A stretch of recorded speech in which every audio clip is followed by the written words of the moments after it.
दोस्तों कैसे हैं आप सब। 95% मार्क्स ख्वाबों में तो लिए जा सकते हैं, लेकिन क्या प्रैक्टिकली अमली तौर पर मुमकिन है?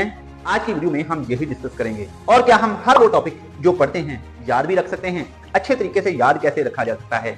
याद रखने की प्रैक्टिकल स्ट्रेटजी क्या है? और 95% मार्क्स क्रॉस करने की प्रैक्टिकल स्ट्रेटजी क्या है? आज की वीडियो में हम वही डिस्कस करेंगे। आपने वीडियो को एंड तक देखना है, कॉपी पेंसिल लेकर बैठना है और ये सारी टिप्स नोट कर लेनी है। हम अमली तौर पर देखेंगे कि हम 98% मार्क्स कैसे ले सकते हैं, 95% क्रॉस कैसे कर सकते हैं। नंबर 1 पे आपने जो काम करना है 95% मार्क्स क्रॉस करने के लिए, चाहे आप किसी भी क्लास के स्टूडेंट हैं, कोई भी टेस्ट दे रहे हैं, कोई भी एग्जाम दे रहे हैं, नंबर 1 पे 5 to 6 hours study at home, self study. 5 से 6 घंटे अगर आप अपने तौर पे नहीं पढ़ते हैं तो आप भूल जाइए 95% मार्क्स क्रॉस करना। इवन के 90% क्रॉस करना भी भूल जाइए अगर आप सेल्फ स्टडी नहीं करते, अपने आप किताबों को टाइम नहीं देते, अपने आप स्टडी को टाइम नहीं देते। धक्का स्टार्ट हो अगर आपको कहना पड़ता है स्टडी के लिए, आप कभी भी स्टडी में कामयाब नहीं हो सकते। तो याद रख लीजिए, अगर आप कामयाब होना चाहते हैं किसी भी एग्जाम में, कोई भी टेस्ट पास करना चाहते हैं, 95% क्रॉस करना चाहते हैं, 5 से 6 घंटे डेली घर पे पढ़ना जरूरी है, टाइम टेबल बना के पढ़ना जरूरी है, हर सब्जेक्ट को टाइम देना जरूरी है। और नंबर 2 पे जो चीज आपने अपनी बेहतर करनी है वो है improve your focus, study with focus.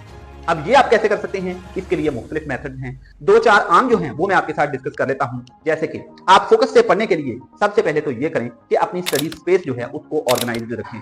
फिर जब भी आप पढ़ें, आपके आसपास कोई गैजेट ऐसा नहीं होना चाहिए जो आपकी तवज्जो डिस्ट्रैक्ट करे। मिसाल के तौर पर मोबाइल नहीं होना चाहिए, लैपटॉप नहीं होना चाहिए, टीवी घर में ना चल रहा हो। वो आपके मतलब आप अपनी स्टडी की जो जगह है, अपना स्टडी का जो टेबल है वो सेट करें जहां करीब टीवी ना हो, जहां करीब घर वाले बातें करने वाले मौजूद ना हो। ऐसा ना हो कि इधर आप पढ़ रहे हो, साथ ही घर वाले बातें बैठे कर रहे हो और आपकी तवज्जो डिस्ट्रैक्ट कर रहे हो, आपको ज़हनी तौर पर डिस्टर्ब कर रहे हो।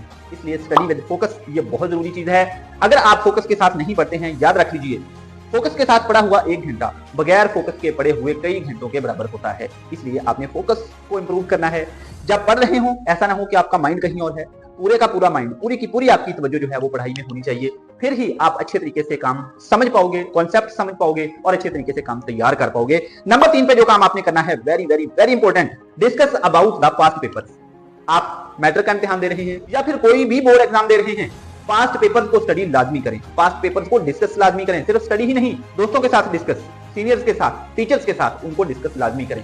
उससे आपको सिलेबस का पता चलेगा, मार्क्स की डिवीजन पता चलेगी, कहां से क्वेश्चंस आते हैं, इंपॉर्टेंट क्वेश्चंस का एक बैंक आपके पास जुड़ जाएगा। जब आप पास्ट पेपर्स को स्टडी करेंगे आपको एक कॉन्सेप्ट मिल जाएगा कि पास्ट पेपर्स में क्वेश्चंस कहां से आए हैं, मुझे किस तरीके से तैयारी करनी है, कहां से कौन सी इंपॉर्टेंट चीजें हैं। पास्ट पेपर्स को स्टडी करना, उनको डिस्कस करना इतना फायदेमंद है कि आपकी सोच होगी, जहां आप उनको स्टडी किए बगैर पेपर देके अगर आप 80% क्रॉस कर सकते हैं तो आप पास्ट पेपर्स को स्टडी करके उनको अच्छे तरीके से खंगाल के डिस्कस करके आप 95% कंफर्म क्रॉस कर सकते हैं। इसलिए पास्ट पेपर्स को आपने लाजमी डिस्कस करना है दोस्तों के साथ, टीचर्स के साथ, सीनियर्स के साथ। और नंबर 4 पे जो चीज आपने लाजमी करनी है वो है रिवीजन्स।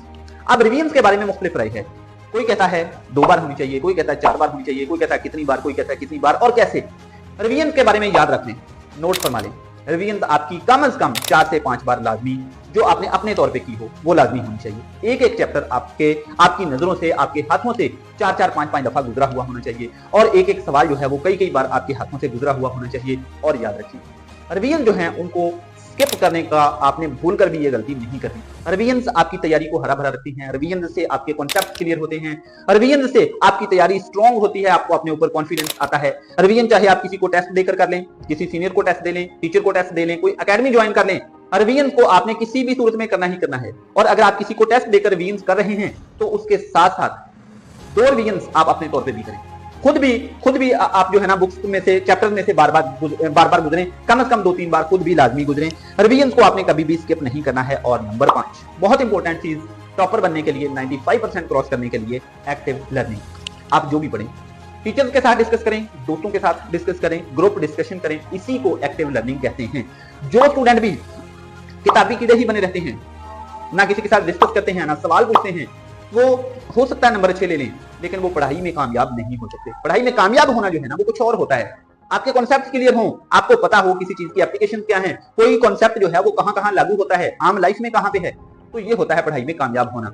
आप नंबर ले लेना ये एक अलग बात है, ये एक अलग मैटर है। अगर आप चाहते हैं कि पढ़ाई में आप कामयाब हों, एक्टिव लर्निंग से काम लें, एक्टिव लर्निंग टेक्निक जो है उससे आप चीजों को सीखें, डिस्कस करें, डिबेट्स करें। जो आप किसी भी सब्जेक्ट को स्ट्रॉन्ग बना सकते हैं, उसकी बेस स्ट्रॉन्ग बना सकते हैं, उसके कॉन्सेप्ट स्ट्रॉन्ग बना सकते हैं, कॉन्सेप्ट क्लैरिफाई कर सकते हैं। इसलिए मेरा बेटा आपने इन चीजों पे लाजमी काम करना है। 5 to 6 आवर्स डेली घर पे लाजमी पढ़ना है, फोकस के साथ पढ़ना है, पास्ट पेपर्स को डिस्कस करना है, रिवीजन कभी भी स्किप नहीं करनी और एक्टिव लर्निंग से चीजों को सीखना है।